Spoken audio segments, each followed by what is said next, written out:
15 अगस्त 2021 की सुबह जब भारत में लोग आजादी का जश्न मना रहे थे, तब तालिबान के लड़ाके अफगान नागरिकों की आजादी पर कब्जा पकड़ रहे थे। तालिबान अफगानिस्तान पर कब्जा बिना अमेरिका के कर ही नहीं सकता। फरवरी 2020 तालिबान और अमेरिका के बीच में एक साइलेंट एग्रीमेंट हुआ था और फिर अमेरिका ने काबुल के लोकतांत्रिक तरीके से चुनी गई अफगान की सरकार पर 5000 तालिबानियों, इतनी ही अमेरिकी सैनिक थे उस वक्त, 5000 तालिबानियों को छोड़ने का दबाव बनाया अफगान की सरकार पर। और नतीजा मेरे और आपके सामने है। और अमेरिका ने ना तो अच्छे से अफगान की सेना को ट्रेनिंग दी थी, ना ही आधुनिक हथियार दिए थे। वो सिर्फ और सिर्फ अमेरिका पर और नाटो पर अफगानी सेना निर्भर थे। जब तक अमेरिका और नाटो मिलकर के लड़ रहे थे तो अफगानी सेना भी उनके साथ थी, सहारा था, बहादुरी से लड़ रहे थे। जैसे ही नाटो और अमेरिका की वापसी होती है तो अफगानी सेना दोयम दर्जी साबित हो जाती है। अफगान की डिटेल लीजिए। अफगान की 3,25,000 सैनिक थे, तालिबानी 75,000 थे। 20 सालों से अमेरिकी सैनिकों ने उन्हें ट्रेन किया था और जब तालिबान ने हमला किया तो सरेंडर कर गए। इसके कुछ वजह हैं, जैसे मैं आपको एग्जाम्पल देता हूं। जैसे अमेरिका ने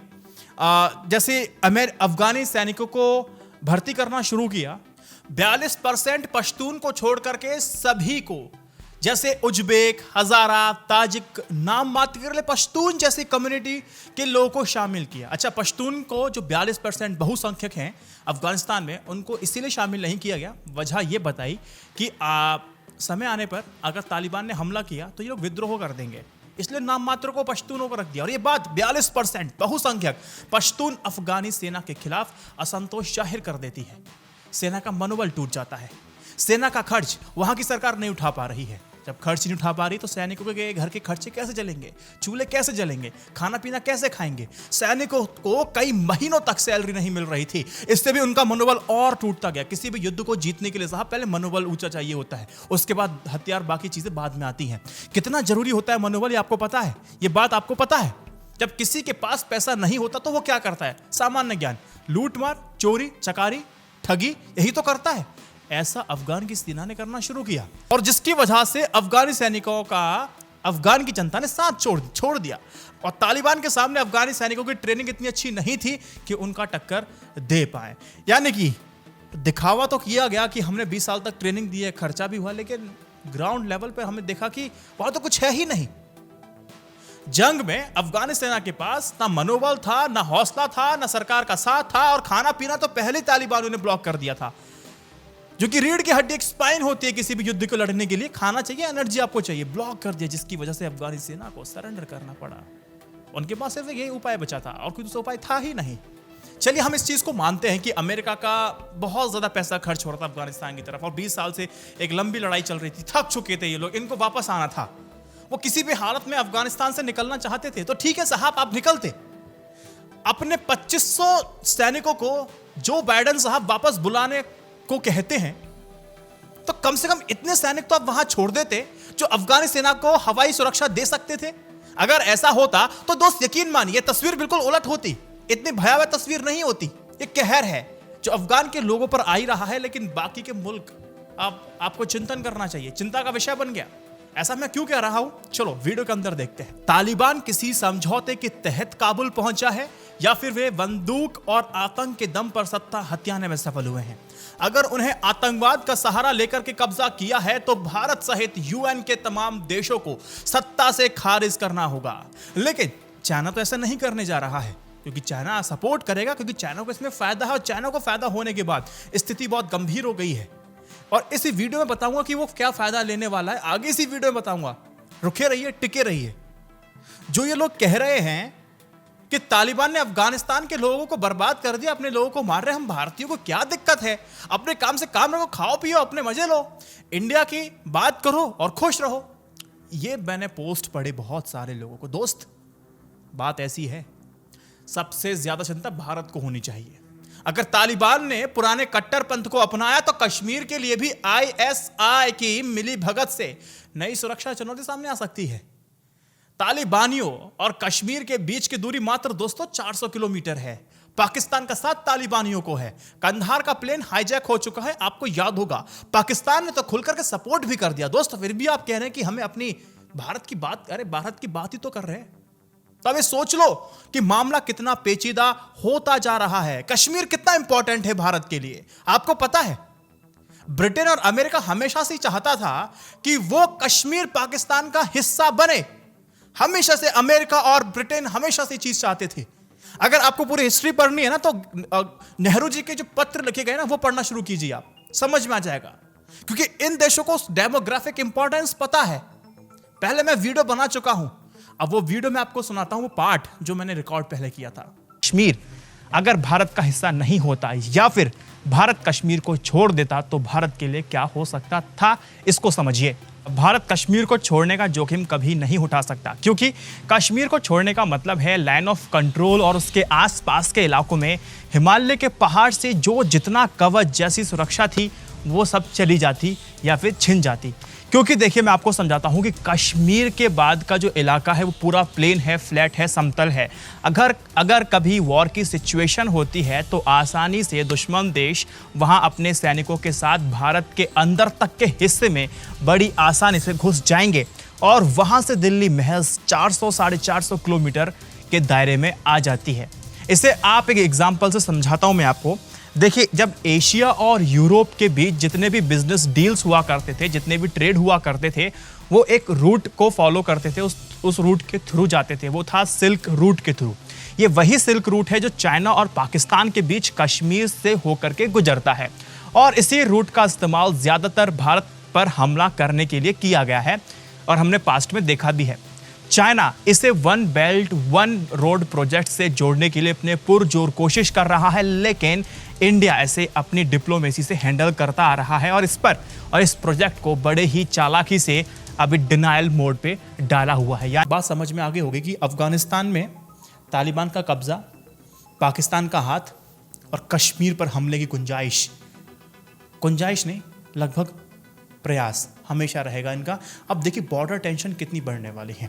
जब बॉर्डर टेंशन बढ़ेंगी तो जो डिफेंस पे ही जिनकी इकोनॉमी चल रही है उनका बिजनेस कितना बढ़ेगा। जर्मनी, अमेरिका, जितना तंग, जितना अशांति, जितना डर, जितना माहौल डर का रहेगा, उतने ज़्यादा व्यापार इनके बढ़ेंगे, उतने ज़्यादा खरीदारी इनकी वेपन्स की होगी। वेपन कोई आपके 2-4 रुपये के नहीं आते हैं, खरबों की डील होती है, मुनाफा होता है।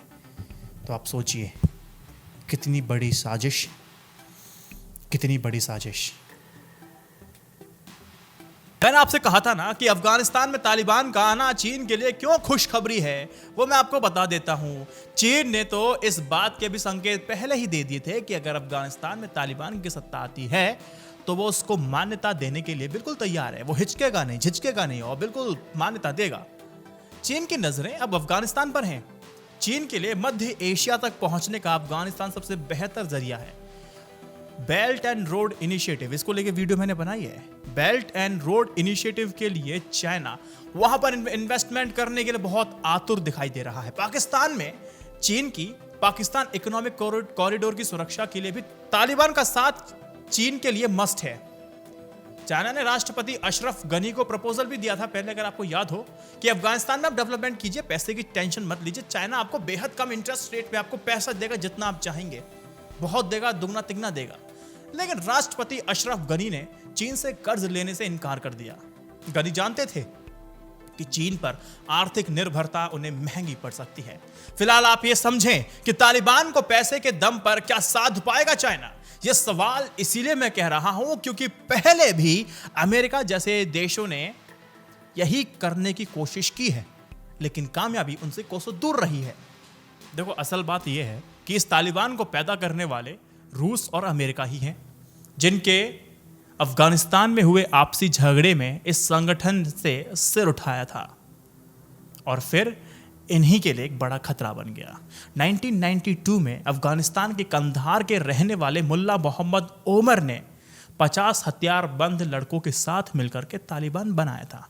उनका मानना था कि अफगानिस्तान में सोवियत यूनियन के दखल के बाद यहाँ का इस्लाम खतरे में था और मुजाहिदीनों के अलग अलग ग्रुप्स मिलकर भी अफगानिस्तान में इस्लामिक शासन स्थापित करने में वो फेल होते नजर आ रहे हैं और वो फेल हो भी गए थे। अब उसकी यह सोच अफगानिस्तान में आग की तरह फैल गई और एक महीने के अंदर करीब 15,000 लड़ाके तालिबान के साथ जुड़ गए।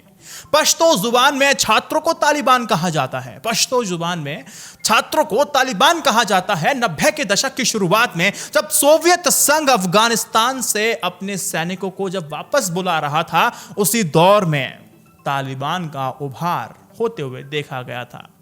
पश्तो आंदोलन पहले धार्मिक मदरसों में उभरा और इसके लिए सऊदी अरब ने अच्छी खासी फंडिंग की। इस आंदोलन में सुन्नी इस्लाम की कट्टर मान्यताओं का प्रचार प्रसार बहुत जोश खरोश के साथ किया गया। जल्द ही तालिबानी अफगानिस्तान और पाकिस्तान के बीच फैले पश्तून इलाके में शांति और सुरक्षा की स्थापना के साथ साथ शरिया कानून के कट्टरपंथी संस्करण को लागू करने का वादा करने लगे। शुरू में तालिबान की लोकप्रियता इसीलिए भी बढ़ी थी क्योंकि उन्होंने भ्रष्टाचार पर लगाम कसी, व्यवस्था पर अंकुश लगाया और अपने नियंत्रण में आने वाले इलाके को सुरक्षित बनाया। लोकप्रियता बढ़ती जा रही ताकि लोग व्यवसाय कर सकें उस दौरान। इसी दौरान दक्षिण पश्चिम अफगानिस्तान में तालिबान का प्रभाव तेजी से बढ़ा। सितंबर 1995 में उन्होंने ईरान की सीमा से लगे हेरात प्रांत पर कब्जा किया तालिबान ने। इसके ठीक एक साल बाद तालिबान ने अफगानिस्तान की राजधानी काबुल पर कब्जा जमा लिया। अभी आपने देखा दोबारा से हिस्ट्री रिपीट हुई है। साल 1998 आते आते करीब 90% अफगानिस्तान पर तालिबान का नियंत्रण हो गया था। उस वक्त तालिबान सरकार को सिर्फ 3 देशों ने मान्यता दी थी, जिसमें पाकिस्तान, सऊदी अरब और यूएई था। किसी भी देश की सरकार की तरह तालिबान भी चलता है दोस्तों। देखो, इसमें पूरे संगठन का एक मुखिया होता है, उसके बाद फिर 3 डिप्टी लीडर होते हैं। इनकी एक लीडरशिप काउंसिल भी होती है जिसे रहबरी शूरा कहते हैं। उसके बाद अलग अलग विभागों के कमीशन भी बनाए होते हैं। सभी प्रांतों के लिए अलग अलग गवर्नर भी नियुक्त किए जाते हैं और साथ ही कमांडरों को भी नियुक्त किया जाता है। तालिबान की विचारधारा क्या है अगर आप देखेंगे, सिंपल सा बताऊं, महिलाओं के लिए बड़ी खतरनाक है। तो उनको तो सिंपल सा ये कि आपको बुर्का पहनना है, घर से बाहर नहीं निकलना है, आपको जितना कहा गया उतना करना है, यानी आज़ादी नहीं है। तालिबान के पास बहुत पैसा है। कहां से आता है समझिए। तालिबान के पास पैसों की कोई कमी नहीं है। एक साल में $1 बिलियन से ज्यादा इसकी कमाई होती है। एक अनुमान के मुताबिक उन्होंने 2019-20 में $1.6 बिलियन कमाए हैं। कैसे कैसे? मेजर 2 चीजों से। हर साल $416 मिलियन कमाए हैं ड्रग्स से। खनन से पिछले साल $464 मिलियन कमाए हैं। दोस्तों से मदद जो उसको मिलती रहती है, जैसे कि रशिया, ईरान, पाकिस्तान, सऊदी अरब जैसे देशों से $100 मिलियन से $500 मिलियन के बीच की सहायता तालिबान को दी जाती है। अमेरिका ने तालिबान को सत्ता से बाहर करने के लिए अक्टूबर 2001 में अफगानिस्तान पर हमला किया था। अमेरिका का आरोप था कि अफगानिस्तान लादेन और अलकायदा से जुड़े दूसरे लोगों को पनाह दे रहा है और अमेरिका ने इन्हीं सितंबर 2001 के हमले के लिए जिम्मेदार मानता है। युद्ध के दौरान अमेरिकी के आधिकारिक डाटा की अगर मैं यहाँ पर बात करूँ तो देखिए, साल 2001 से और 2019 के बीच अमेरिका ने अफगानिस्तान में कुल $822 अरब खर्च किए हैं।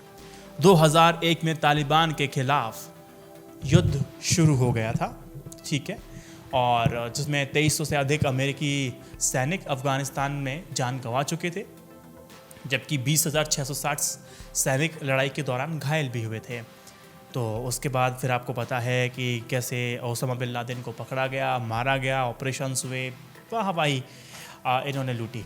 तालिबान ने अमेरिका के साथ साल 2018 बातचीत शुरू की थी। फरवरी 2020 में कतर की राजधानी में दोहा में दोनों पक्षों के बीच समझौता होता है, जहां अमेरिका ने अफगानिस्तान से अपने सैनिकों को हटाने की प्रतिबद्धता जताई और तालिबान अमेरिकी सैनिकों पे हमला बंद करने को तैयार हुआ था। समझौते के अगले साल ही तालिबान अफगानिस्तान के आम नागरिकों और सुरक्षा बलों को निशाना बनाना जारी रखा।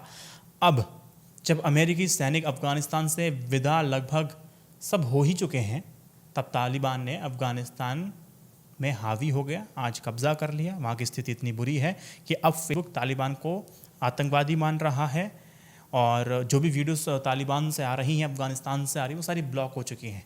तो ये फेसबुक की तरफ से एक अपडेट आया हुआ है। बड़ा ही Vande Mataram. Stay updated, stay educated, सत्यमेव जयते। नमस्कार।